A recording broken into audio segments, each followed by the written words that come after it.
Welcome to Victorious Living. Are you ready to unlock your full potential and experience the abundant life God has planned for you?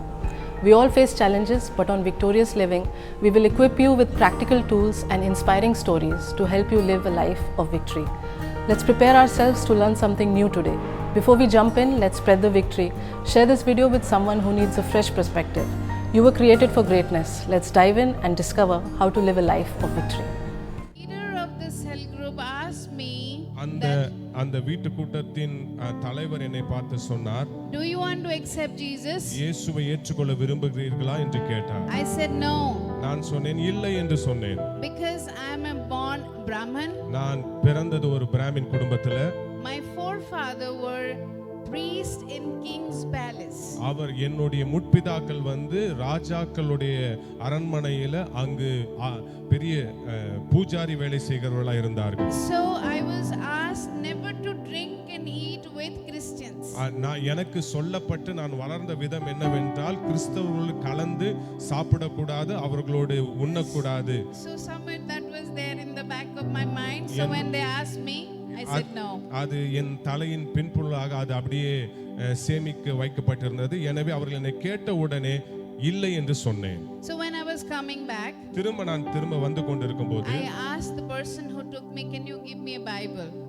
என்னை அழைத்து சென்றவர்களை பார்த்து கேட்டேன், ஒரு வேதத்தை எனக்கு தர முடியுமா என்று நான் கேட்டேன். I had never seen, read or heard about Bible the way it is. இந்த வேதத்தை குறித்து நான் கேள்விப்பட்டதில்லை, நான் பார்த்ததும் இல்லை. When he gave me the Bible, அந்த வேதத்தை அவர்கள் எனக்கு தந்தபோது I read it day and night. அதை இரவும் பகலும் நான் வாசித்தேன்.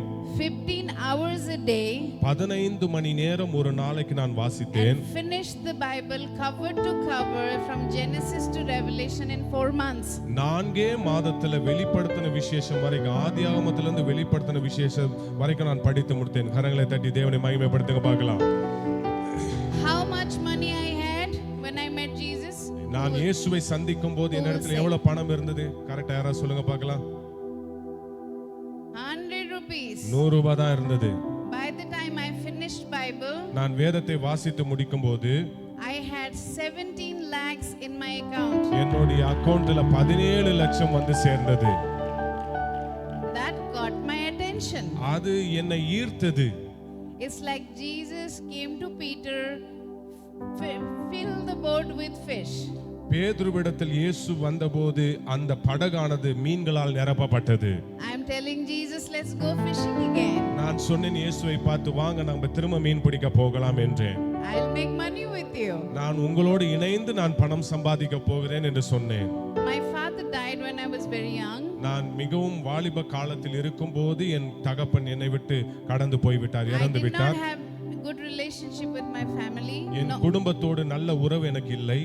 Nobody except for my one sister I could go back to. நான் ஒரே ஒரு சகோதரியை தவிர வேற யாரிடத்தில் நான் போய் சேர முடியாது. I was very alone. நான் ஒரு தனிமையாக்கப்பட்ட பெண்மணியாய் இருந்தேன். So all I thought that if I have a lot of money I will solve all the problems. என் உள்ளத்தில் இருந்தது என்னவென்றால், என்னிடத்தில் நிறைய பணம் இருந்தால் எல்லா பிரச்சனையும் முடித்து விட முடியும் என்று நான் நினைத்தேன். So I asked God, let's make money together. நான் உடனே சொன்னேன், இயேசுவை பார்த்து நாம் இணைந்து பணம் சம்பாதிக்கலாம் என்று சொன்னேன். But he said, ஆனால் அவர் சொன்னார், I want you. நீதான் எனக்கு வேணும் என்று சொன்னார். Come and I will make you fishers of men. நீ வா, நான் உன்னை மீன்களை பிடிக்கிறவளாய் மாற்றுவேன் என்று சொன்னார். No Jesus. நான் சொன்னேன், இல்லை இயேசுப்பா. You know, you give me money and I will support the ministries. நான் சொன்னேன், நீங்க எனக்கு பணம் தாங்க, நான் ஊழியங்களை தாங்குகிறேன் என்று சொன்னேன். Which I do today. இன்று நான் அதை செய்கிறேன். But that time I had so much of bondage with money. நான் பணத்தோடு நான் கட்டப்பட்டிருந்தேன். God had to bring me out of the business. அந்த வியாபாரத்திலிருந்து தேவன் என்னை வெளியே கொண்டு வந்தார். Teach me that he is my source. அவர்தான் முக்கிய காரணகர்த்தா என்பதை கற்றுக் கொடுத்தார். And put me back in business when I was ready. நான் ஆயத்தமான உடனே திரும்பவும் என்னை வியாபாரத்தில் போட்டார். I promised him. நான் அவருக்கு நான் ஒரு காரியத்தை நான் ப்ராமிஸ் பண்ணேன்.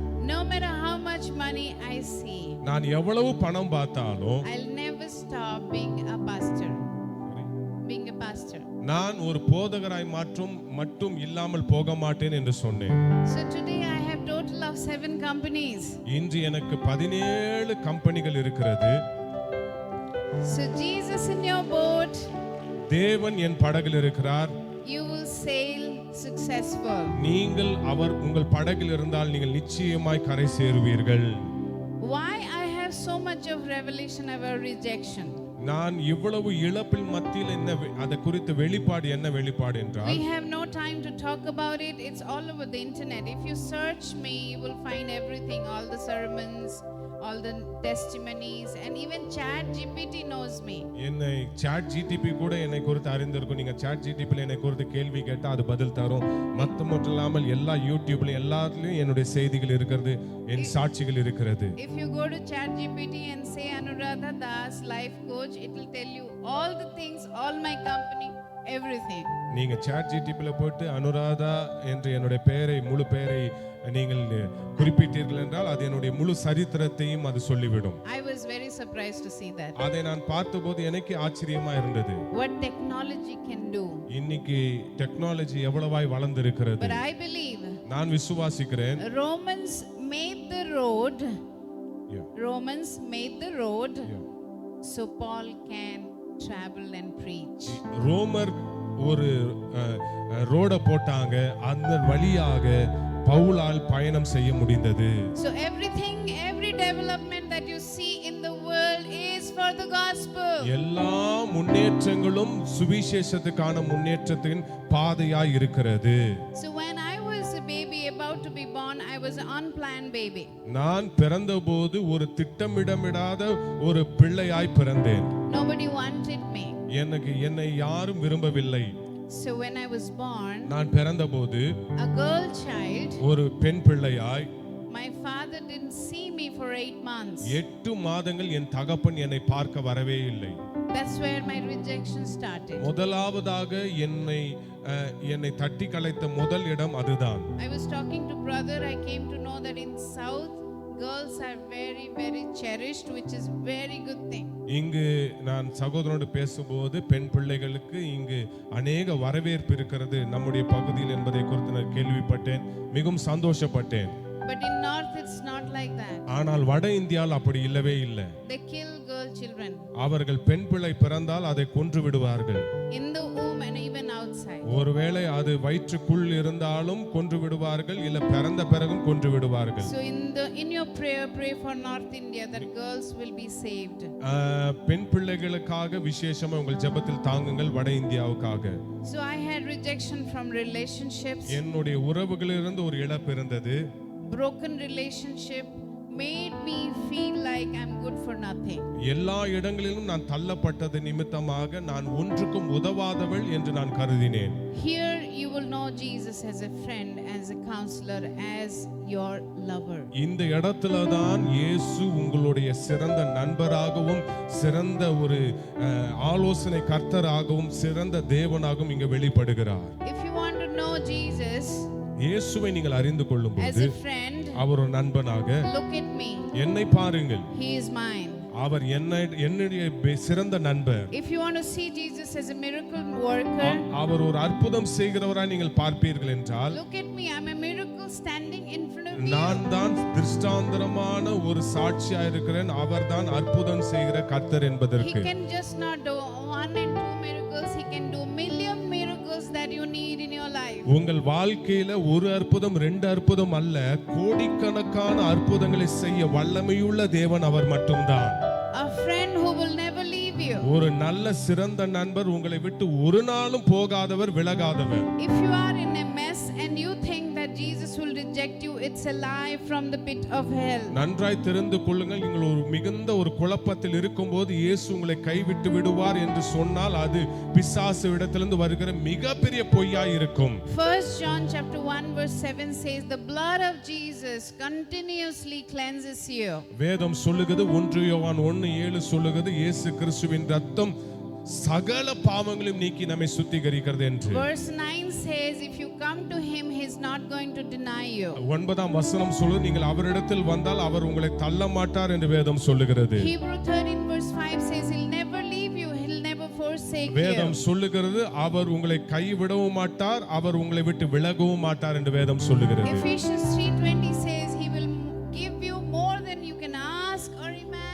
வேதம் எபேசியர் சொல்லுகிறது நீ நினைப்பதை காட்டிலும் வேண்டிக் கொள்வதை காட்டிலும் அதிகமாய் அவர் உங்களுக்கு செய்வார் என்று வேதம் சொல்லுகிறது. Jeremiah 29:11 says he has a plan for your future. வேதம் சொல்லுகிறது எரேமியா 9:29 சொல்லுகிறது உங்களுடைய எதிர்காலத்துக்காக அவர் ஒரு திட்டம் வைத்திருக்கிறார் என்று வேதம் சொல்லுகிறது. That means you can rely upon him for your future. அவர் அதுக்கான அர்த்தம் என்னவென்றால் நீங்கள் உங்களுடைய எதிர்காலத்துக்காக அவரை நீங்கள் அண்டிக் கொள்ளலாம், சார்ந்து கொள்ளலாம் என்று வேதம் சொல்லுகிறது. Philippians chapter 4:4-8 says you do not have to be anxious, all you have to do is pray. வேதம் சொல்லுகிறது பிலிப்பியர் எழுதின புத்தகம் 4ஆம் அதிகாரம் சொல்லி நீங்கள் ஒன்றுக்கும் கவலைப்படாமல் எல்லாவற்றிற்காக தேவனிடத்தில் ஸ்தோத்திரத்தோட அவருக்கு தெரியப்படுத்துங்கள் வேதம் சொல்லுகிறது. Philippians 1:6 says the good work that he has started in you he will complete it. பிலிப்பியர் 1 சொல்லுகிறது என்னவென்றால் உங்களிடத்தில் தொடங்கின நற்காரியத்தை அவர் முடிவு பர்யந்தம் நடத்துவார் என்று வேதம் சொல்லுகிறது. There is somebody who need to hear this today. இன்று ஒருவர் இந்த சத்தத்தை கேட்கும்படி நான் விரும்புகிறேன். You have questioned God so many times. நீங்கள் raise your hand. நீங்கள் தேவனை பார்த்து கேள்வி கேட்டது உண்டா? இங்கே இருக்கிற யாராவது ஒருவர் கேள்வி கேட்டது உண்டென்றால் உங்கள் கரங்களை உயர்த்துங்கள். You have questioned God so many times that you don't know what you're doing, God. நீங்கள் தேவனை பார்த்து ஆண்டவரே நீங்க என்ன செய்றீங்க உங்களுக்கு தெரியுதா என்று கேட்டது உண்டு. But I have to tell you today. இந்த நாள் நான் உங்களை பார்த்து நான் சொல்ல விரும்புகிறேன். Before he wrote Genesis, ஆதியாகமத்தை அவர் எழுதுகிறதுக்கு முன்பதாக he already knew Revelation. அவர் வெளிப்படுத்தின விசேஷத்தை அவர் அறிந்திருந்தவர். Before even you were created in your mother's womb, before the foundation of the earth, he knew you. அவர் உங்கள் தாயின் கருவில் நீங்கள் உருவாகிறதுக்கு முன்னே இந்த உலகம் சிருஷ்டிக்கப்படுகிறதுக்கு முன்னே அவர் உங்களை அறிந்திருக்கிறார். Nothing surprises him. அவர் எதையும் தேவனுக்கு அவரை ஆச்சரியப்படுத்துவதில்லை. He is God of impossible. அவர் எல்லா இயற்கைக்கு அப்பாற்பட்டதை செய்கிறவர் அவர். When we have an impossible situation, உங்களால் சமாளிக்க முடியாத சூழ்நிலை உங்களிடத்தில் இருந்தால் God is the perfect person. தேவன் தான் சரியான நபர். God is the perfect person. அவர்தான் சரியான நபர். தேவன் தான் சரியான நபர். You are here at the right time. நீங்கள் இங்கு சரியான நேரத்தில் இருக்கிறீர்கள். Listening to God's voice. தேவனுடைய சத்தத்தை கேட்டுக்கொண்டிருக்கிறீர்கள். Because in a place like this I heard God audible for the first time. இங்கு இந்த மாதிரி இடத்துல தான் தேவனுடைய சத்தத்தை நான் கேட்டதுண்டு. Church is very important. சபை மிகவும் முக்கியமான இடம். I had a list in my hand. என்னுடைய கையில अनेक லிஸ்ட் இருக்கிறது. And I told God தேவனை பார்த்து நான் சொன்னேன் that if you do this for me, then I இதெல்லாம் will do this for you. இவைகளெல்லாம் நீர் செய்வீர் என்றால் நான் இதை உமக்கு நான் செய்வேன் என்று சொன்னேன். God didn't rebuke me. ஆனால் தேவன் என்னை ஒரு நாளும் தள்ளவில்லை. How selfish you are, Anu. அவர் ஒரு நாளும் சொல்லவில்லை நீ எப்படி இவ்வளவு சுயநலவாதியா இருக்கிறாய் என்று சொல்லவில்லை. How self-centered you are. நீ உன்னைத்தான் முக்கியப்படுத்துகிறாய் என்று சொல்லல. All you are thinking about is you. எப்பொழுதும் உன்னை குறித்தே நினைக்கிறாய். He said, listen to me. அவர் என்னை பார்த்து சொன்னார். Will you love conditionally? அவர் சொன்னார் நீ என்னை நேசிப்பாயா? That word, as I'm speaking, I'm shivering. That word changed my thought about God once for all. I have never come to him for my needs. எந்த ஒரு சூழ்நிலையிலும் அந்த வார்த்தை நான் கேட்ட உடனே நான் உடனே என்னை தேவனுடைய சமூகத்தில் என்னை அர்ப்பணித்தேன். All I tried is to love God without putting any condition with him. எந்த ஒரு கண்டிஷனும் நான் போடாம நான் தேவனை நேசிக்க வேண்டும் நான் தீர்மானித்தேன். One time I was preparing my message என்னுடைய செய்தியை நான் ஆயத்தமாக்கி கொண்டிருந்தேன். with Hebrew, with Greek, and making it really good. எபிரேயர் மொழியிலும் கிரேக்க மொழியிலும் நான் எழுதி கொண்டிருந்தேன். In my dream that night, அந்த ராத்திரி நான் சொப்பனத்தில் an பார்த்தேன். angel came ஒரு தேவதூதன் வந்து and said, என்னை பார்த்து சொன்னார் keep things simple. எல்லா காரியத்தையும் எளிதாய் வைத்துக்கொள் என்று சொன்னார். Do things in a way, நீ- speak things in a way that even a little child can understand. நீங்கள் செய்கிற காரியம், பேசுகிற காரியம் ஒரு சின்ன குழந்தை கூட புரிந்து கொள்ளுகிற விதத்தில் செய்யுங்க. We human, நாங்கள் மனிதர்களாக we complicate everything. எல்லாவற்றையும் நான் குழப்பிக் கொள்ளுகிறோம். But why Jesus said இயேசு ஏன் அதை சொன்னார்? that be like a little child. ஒரு சின்ன பிள்ளையை போல் இரு, சிறு பிள்ளையை போல் இரு. If you tell a little child, I will take you to the moon, they believe. ஒரு சிறு பிள்ளையை பார்த்து நான் உனக்கு நிலவுக்கு கூட்டி போறேன்னு சொன்னா உடனே அது நம்பும். They believe that their father and mother will feed them. அந்த பிள்ளை கண்டிப்பா என் தகப்பன் தாய் என்னை போஷிப்பார் என்று நம்பும். They fall into the arms of the parents knowing that they care. அவர்கள் தங்களுடைய பெற்றோருடைய கரங்களில் அணைத்துக் கொள்ளும் காரணம் அவர்களை பாதுகாப்பார்கள், அவர்களை பொறுப்பெடுத்துக் கொள்ள பிள்ளை நம்புகிறது. So why on earth இந்த பூமியில we do not believe our heavenly Father? நம்முடைய பரலோக பிதாவை நாம் நம்ப வேண்டும். So the meeting that I went with Pastor to, then I met this preacher who said, Anu, you will write a book that will say dealing with pain. நான் ஒரு கூட்டத்துக்கு போகும்போது அங்கு ஒரு போதகர் சந்தித்து சொன்னா, நீ ஒரு புஸ்தகத்தை எழுதுவாய், இந்த வலியை குறித்து புத்தகம். ஜெரி கிங் இங்க வந்திருக்கிறார். அவர் சொல்லி நான் இந்த புத்தகத்தை எழுதினேன். நான் உட்கார்ந்த போது the first thing came to me that if we do not heal, we bleed and we spill that blood on others. நான் எதில் சுகமாகாமல் போகிறேனோ அந்த வலியின் இரத்தத்தை நான் மற்றவர் மேல் நான் தெளிக்க ஆரம்பிக்கிறேன். If we don't face our problem, நாம் நம்முடைய பிரச்சனையை சந்திக்காவிட்டால் we cannot fix our problem. நாம் அந்த பிரச்சனையை சீர்படுத்த முடியாது. Human tendency, if you're like me, I wanted to run away from all my problems. இயற்கையாக மனித தத்துவம் என்னவென்றால் பிரச்சனையை பார்த்தோன்னா ஓடுறது தான் தோணும். Hide from all problems. எல்லா பிரச்சனையிலிருந்து ஒளிந்து கொள்ள தான் தேவைப்படும், யோசிக்கும். Not talk about my problem. அந்த பிரச்சனை குறித்து பேச விரும்பாது. It's like sweeping the dust under the rug. எப்போ பார்த்தாலும் தூசியை பெருக்கி கட்டில் கடியில தள்ளுகிறது போல. But if you want to really clean your house, உங்களுடைய வீடை சுத்தம் பண்ண வேண்டும் என்றால் you go to the every corner, எல்லா மூலைகளிலும் போய், behind, எல்லா பின்புறத்திலும், அடியில, எல்லா இடத்திலும், then there is clean. அந்த இடத்துலலாம் நம்ம பெருக்கி எடுத்தாதான் அது சுத்தமாகும். There will be no bugs, அந்த இடத்துல எந்த பூச்சியும் இருக்காது, no cockroaches, எந்த இடத்துலயும் கருப்பாம்பூச்சி இருக்காது. if the house is clean. அது சுத்தமான வீடா இருக்கும்போது These bugs and cockroaches are the demons that they come when we get offended, hurt and rejected. நன்றாய் தெரிந்து கொள்ளுங்க, இந்த பூச்சிகளை போல, இந்த கருப்பாம்பூச்சி போல எப்ப பிசாசு நம்ம வாழ்க்கையில வருவானா, நம்ம பாதிக்கப்பட்டு இருக்கும்போது அவன் வருகிறான். So I asked God, what is the solution? அதுக்கான தீர்வு என்ன ஆண்டவரே என்று நான் கேட்டேன். Many chapters I am only writing the problems. நான் எப்ப பார்த்தாலும் என்னுடைய பிரச்சனையை தான் எழுதி கொண்டிருக்கிறேன். Problem about trauma, the childhood issues and everything. So what is the solution? என் வாழ்க்கையில் நான் சந்தித்த துக்கங்கள், என்னுடைய வாழ்க்கையில் சந்தித்த வலிகள், இவைகளையே நான் எழுதி கொண்டிருக்கிறேன். இதுக்கான தீர்வு என்ன? God said, தேவன் சொன்னார், if you live in constant flow of love, நீ தொடர்ச்சியான அன்பு, ஊற்றப்படுகிற அன்பின் மேல் நீ நம்பினால், you receive love, நீ அன்பை பெற்றுக்கொள்ளுவாய், you give love. அந்த அன்பை மற்றவர்களுக்கு நீ பகிர்வாய். Romans 5 verse 5 says, ரோமர் 5:5 சொல்லுகிறது, the love of God is already in our heart. கிறிஸ்துவின் அன்பு ஏற்கனவே நம்முடைய இருதயத்தில் இருக்கிறது. You cannot give excuse that you cannot love. நீங்க மற்றவர்கள் நேசிக்க முடியாது என்று நீங்க சொல்லவே முடியாது. If you know Jesus, இயேசுவை அறிந்தீர்கள் என்றால் you know to forgive.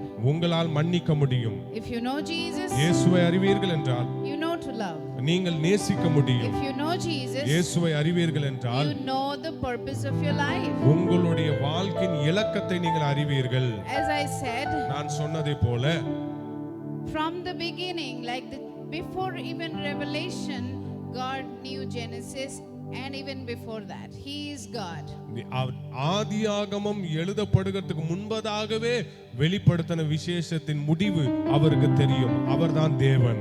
All those who are sitting on the chair, இங்கு நாற்காலியில் உட்கார்ந்திருக்கிற எல்லாரும், the person who created that chair அந்த நாற்காலியை உண்டாக்கினவர்கள் thought thought about the chair, அந்த நாற்காலி எப்படி வடிவமைக்க வேண்டும் என்று யோசித்தார்கள். designed the chair, அந்த அதுக்கான வடிவமைப்பை சிந்தையில் கொண்டு வந்தார்கள். and then he made it.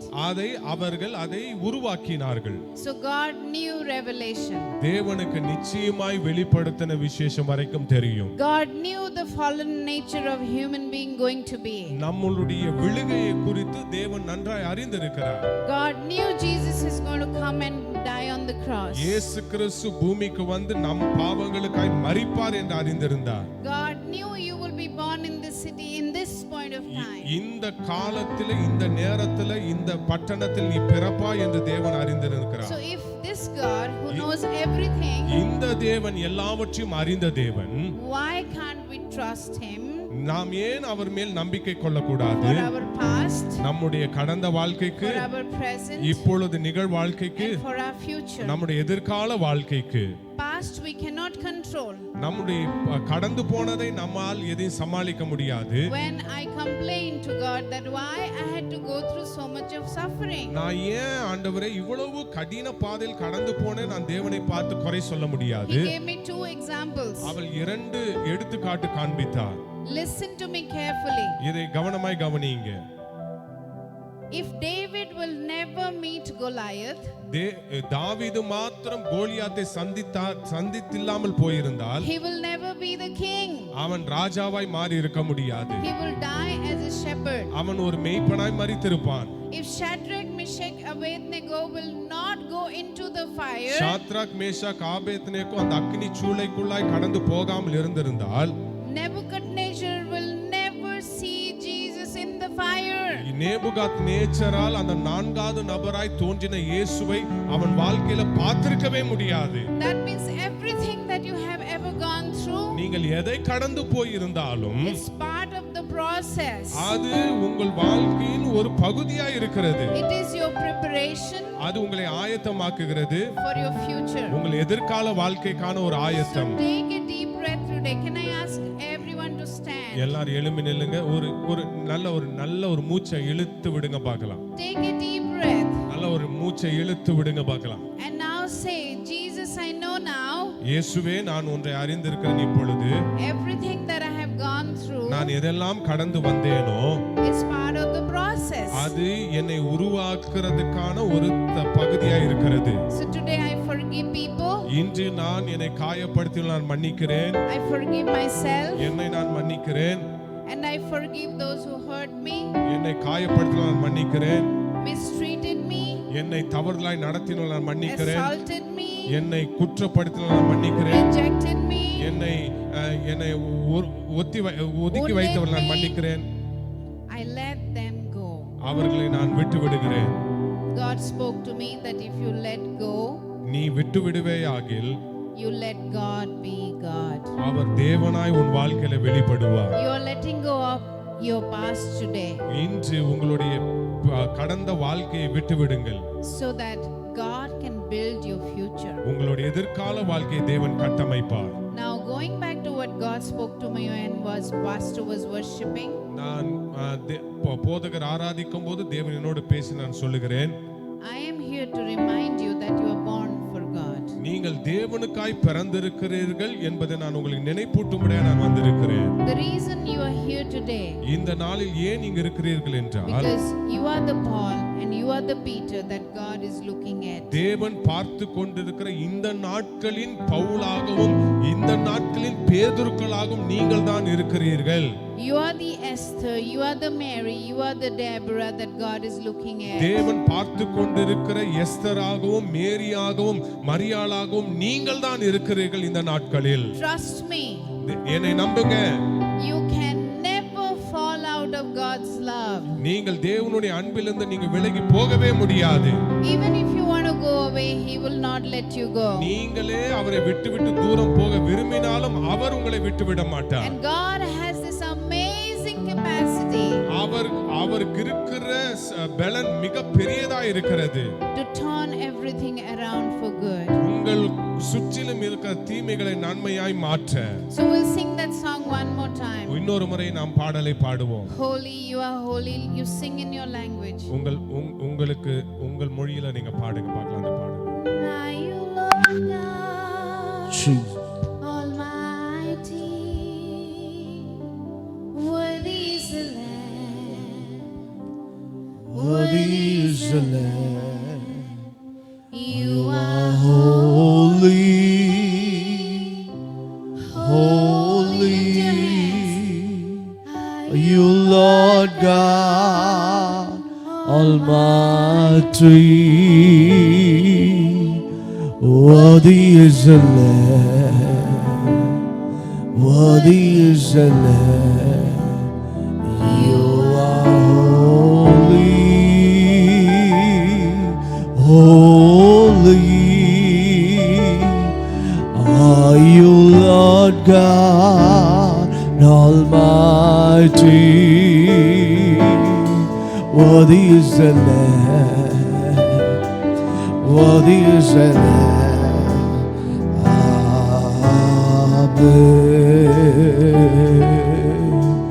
துயரே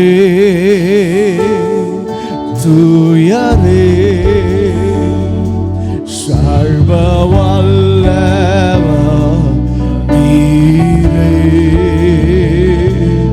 துயரே கரங்களை உயர்த்தி சர்வவல்லவர் நீரே. பத்திரரே துதி உமக்கே.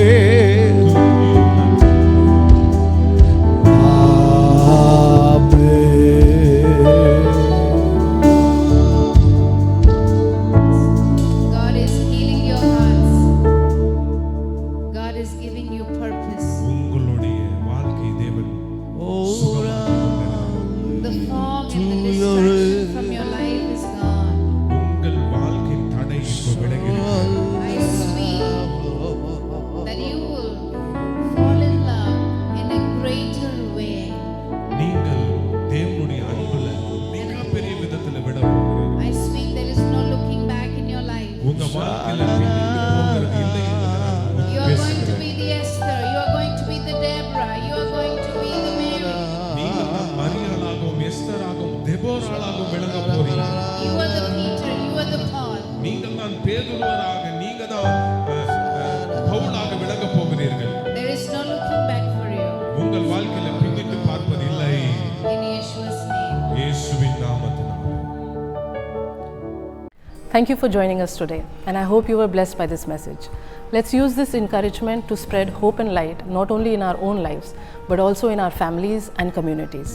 If this message resonated with you, leave a comment and let us know how God is working in your lives. Stay victorious and be blessed.